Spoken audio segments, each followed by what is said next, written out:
ভিক্ষুক রাস্তা দিয়া যায় আর জমিদারের পুত্রবধূও যায়। একজন সামনের থেকে আসতেছে, একজন সামনের দিকে যাইতেছে। দুইজনের ক্রসিং এর সময় ভিক্ষুকের গায়ের কাদা জমিদারের পুত্রবধূর গায়ে লেগে গেছে।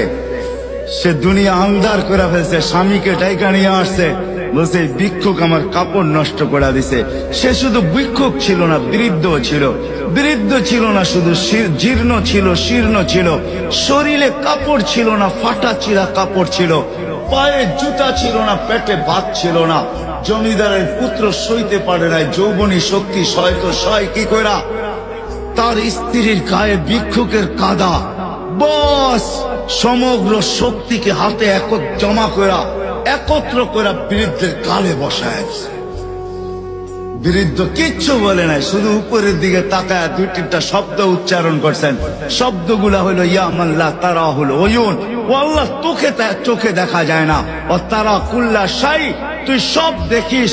ফারা তারা মা বি, তুই কি দেখিস না আমার সাথে কি ঘটতেছে, এটা কি দেখিস না?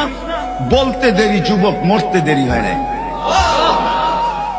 জমিদার চলে আসছে, প্রতিশোধ নিবে। বৃদ্ধের একদিকে মুস্কি হাসি, একদিকে বলতেছে প্রেমের খেলা এমনই হয়। জিজ্ঞাসা করছে কিসের প্রেমের খেলা রে? বলছে ওর প্রেমিকার গায়ে আমার কাদা লাগছে, পায়ের কাদা লাগছে, ও সইতে পারে নাই।